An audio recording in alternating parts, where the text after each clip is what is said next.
Ẹ̀yin èèyàn, Agbole Fuji Tigbanoje lọ́wọ́ tá a wà yìí o. Ẹ wá gbọ́n tí Obesere tújú ta báyìí. Obesere ti fi kìlọ̀ ńlá ńlẹ̀ síta o l'Agbole Fuji. Ó ní lórí ọ̀rọ̀ Taye Currency. Lóòótọ́ Taye Currency àbúrò òun ló jẹ́, ọmọ inú òun ló sì jẹ́ pẹ̀lú. Ṣùgbọ́n òun dúró báyìí sẹ́yìn Taye Currency lórí gbogbo gbàsgbòs tó ń lọ lórí ọ̀rọ̀ Taye Currency àti Pasuma. Obesere ní òótọ́ ọ̀rọ̀ báyìí òun ni Taye Currency sọ pé torí òun ò lè sọ pé Taye Currency ìpàrọ̀ mọ́ òun àbó ń ṣàbòsí òun nítorí kì í ṣọmọ ẹ̀yìn òun kò tó sí lẹ́yìn bẹ́ẹ̀ sì ni kò gbìjà òun pé ṣùgbọ́n lórí eléyìí tó wà ńlẹ̀ òótọ́ ọ̀rọ̀ òun ni Taye Currency sọ. Ọ̀rọ̀ yìí lágbára ẹ̀yin èèyàn eléyìí tó gbẹnu tán wàhálà míì tún ti ń lòdù báyìí l'Agbole Fuji ẹ̀yin èèyàn nítorí Obesere fìkìlọ̀ ta o ìkìlọ̀ yìí lágbára ó gbẹnu tán. Obesere fìkìlọ̀ ta l'Agbole Fuji pé òun kọjá ẹni àrífín o bàbá wa rẹ̀ ní tán tì sí òun bàbá rẹ̀ ní tán tì sí òun pé kẹ́ni ń tàn òun kó ya ronú ara ẹ̀ kó lu ọpọlọ ara rẹ̀ o. Táwa lẹni tó Obesere rí fàásì nínú fọ́nrán ẹ̀yin èèyàn nítorí ó dárúkọ Alhaji Wasiu Ayinde pé kódà bó ṣe Wasiu Ayinde gan ló bá ń ti onítọ̀hún kó nítọ̀hún kó ṣe kíni kó yára ẹ̀ ní brain. Tá lẹ́ni náà ẹ̀yin èèyàn ṣé ká sọ pé Alhaji Wasiu Alabi Pasuma ní àbí tá lẹ́ni náà.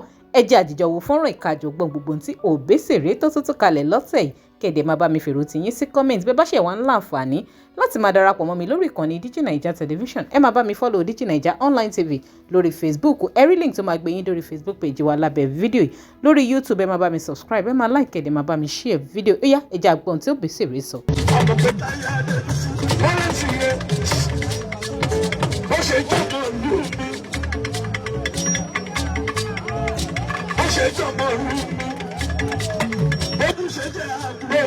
Ẹ mọ̀ pé kò tó sẹ́yìn mi kò dúró tì mí débi wípé a máa lọ ń gbèjà mi àbọ̀ ń ṣàkóso.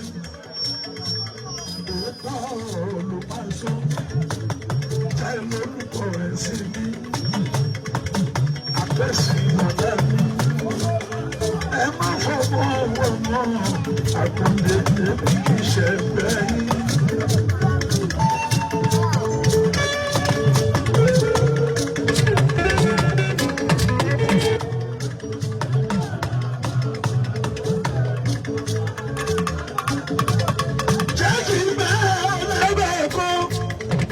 Wọ́n ti yẹ ẹ sí mi, jẹ́ kí n bẹ̀rẹ̀ lẹ́bẹ̀ kan, má jẹ́ kó ti yẹ ẹ sí mi, tí wọ́n bá ti yẹ ẹ sí mi, fi àwọn ará iwájú pé fi kọ́kọ́. Wàláì, òkú wa mọ̀ jẹ́rìí ẹ̀, kò tọ́lọ́ wọn bá mi ló pa, ìyẹn lọ́jọ́ kan. Ẹni bá ti ṣàbòsí lọ ṣàbòsí Ọlọ́run ajíire níṣu ìyẹn jà lójú. Bára máa ń tì í fi ìyàgò lẹ́kọ̀ọ́jà bẹ́ẹ̀. Ẹ máa rí mi bí, ẹ máa rí mi bí, ẹ máa rí mi bí.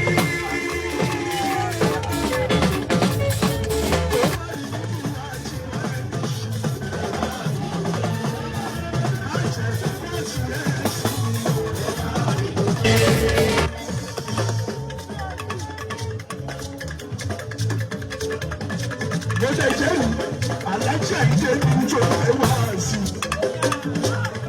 kò jẹ́ lọ́wọ́ níbẹ̀ kò jẹ́ ti yẹ ẹ sí mi torí gbọ́dọ̀ mi dáadáa ìgbẹ́ kú ni mí. Méjì ní Alhaji Ayinde níwá sí kò jẹ́ ti yẹ ẹ sí mi. Àmọ́ ṣá bó bá ti yẹ ẹ sí mi yàrá ẹni ìwé mi. Yàrá ẹni ìwé àkọ́dé kọjá bẹ́ẹ̀ ṣe ní àrífín. Ẹ máa rí mi bí, ẹ máa rí mi bí.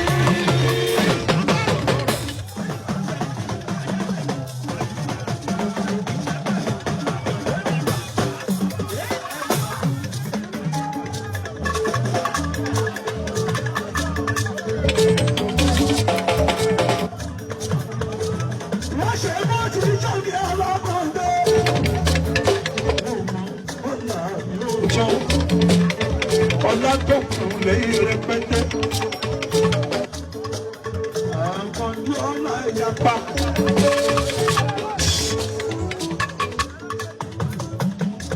28th of January tí mo sọ pé mo bẹ́ẹ̀ fi 5 or 6 ṣe celebration pẹ̀lú lẹ́yìn tí mo tún máa fẹ́ yàn mo kàn ní kí n ṣe é tí ẹ fún wọn ni.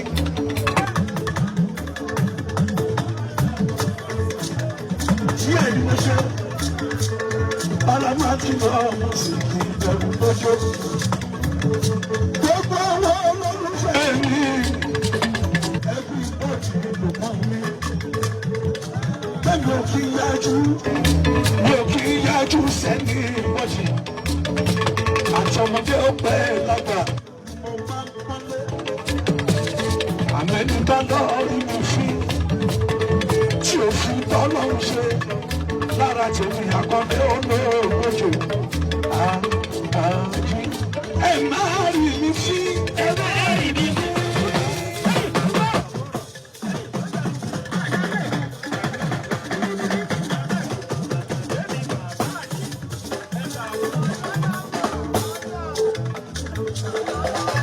ojú yá gbẹ̀gbẹ́ ayé náà ó sọ àwọn ìyá rẹ̀ kò ṣe.